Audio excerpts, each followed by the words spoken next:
हम तारों तले जिंदगी।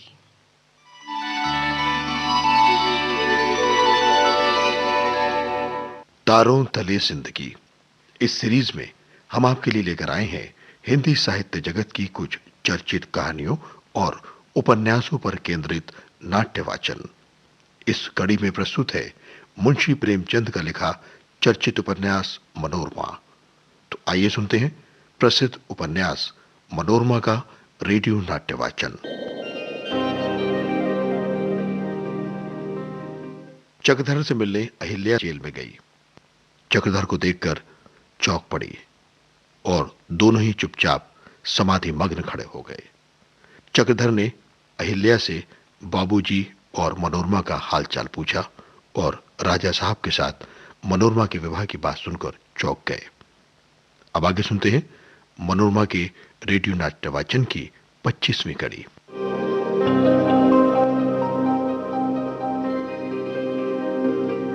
सहसा उस लेडी ने आकर कहा, वक्त पूरा हो गया है, वार्डर इन्हें अंदर ले जाओ। चक्रधर क्षण भर भी न ठहरे।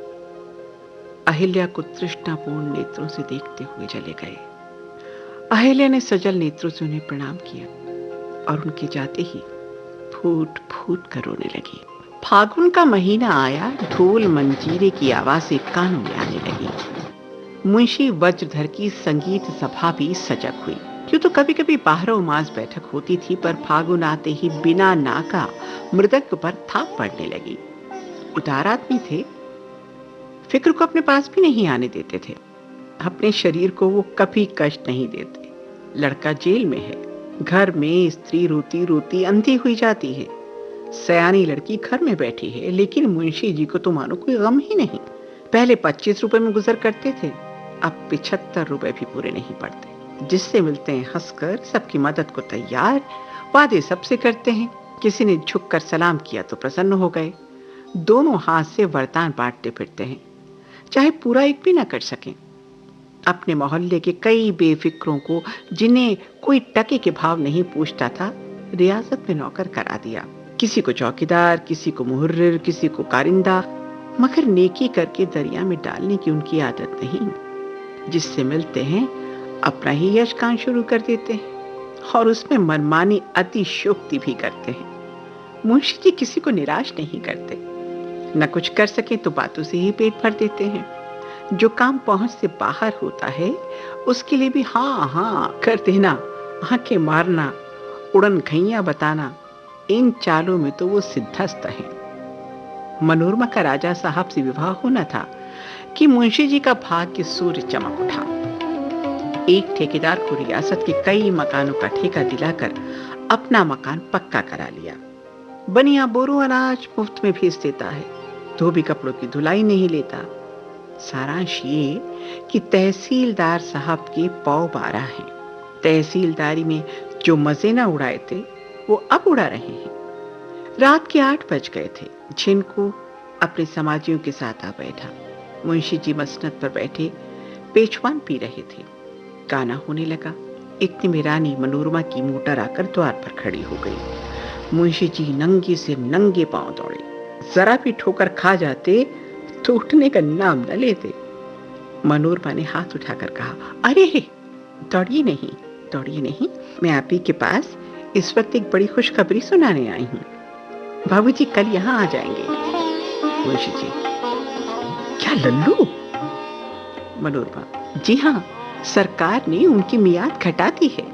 इतना सुनना था कि मुंशी जी बेतहाशा दौड़े और घर में जाकर हाँफते हुए निर्मला से बोले, अरे सुनती हो, लल्लू कल आएगा, मनोरमा रानी दरवाजे पर खड़ी हैं।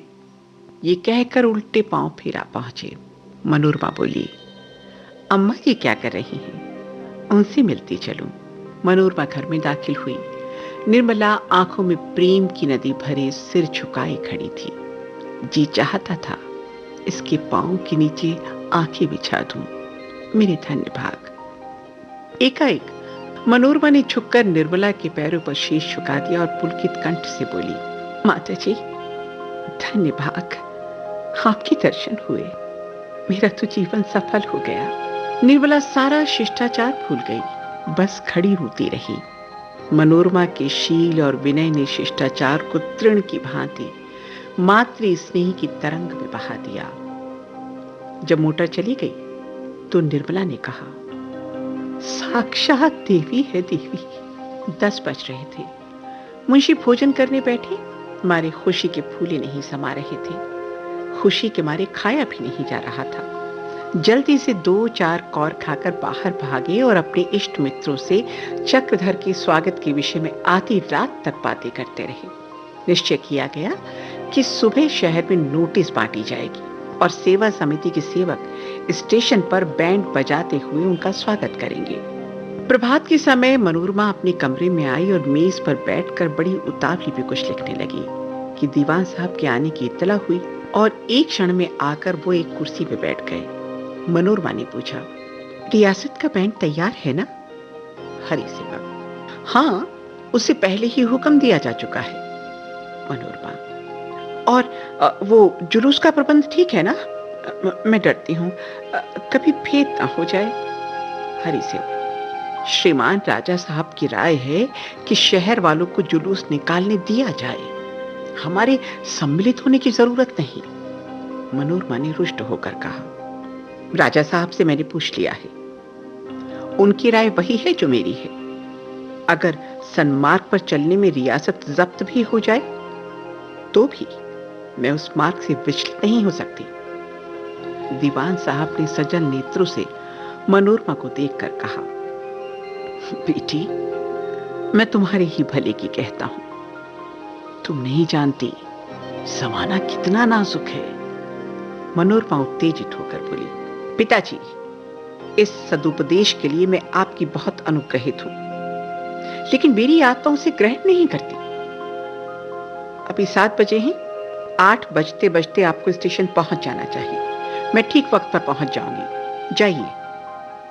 दीवान साहब के जाने के बाद मनोरमा फिर मेज पर बैठकर कुछ लिखने लगी। ये वो भाषण था जो चक्रधर के स्वागत के अवसर पर वो देना चाहती थी।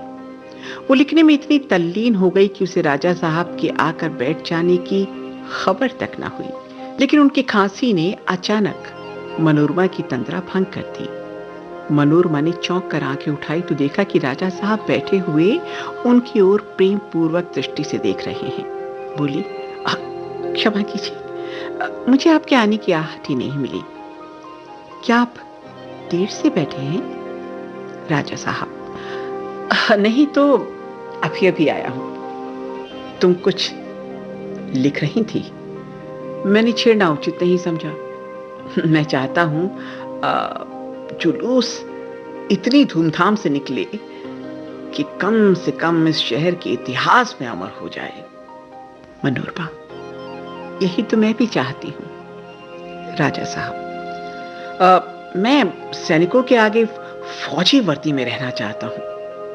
मनोरमा ने चिंतित होकर कहा, आपका जाना उचित नहीं जान पड़ता। आप यही उनका स्वागत कीजिएगा।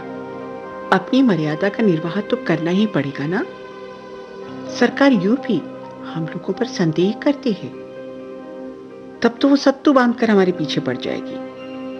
मनोरमा फिर लिखने लगी और राजा साहब को वहां से चले जाने का संकेत मिल गया, पर राजा साहब ज्यों के त्यों बैठे रहे।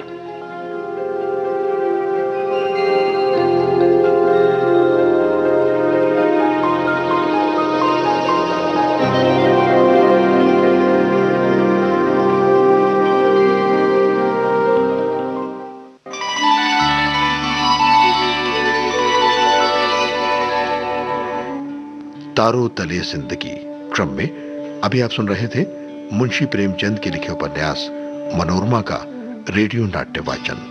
स्वर डॉक्टर ऋतु राजपूत का था और प्रस्तुतकर्ता थी काजल सूरी।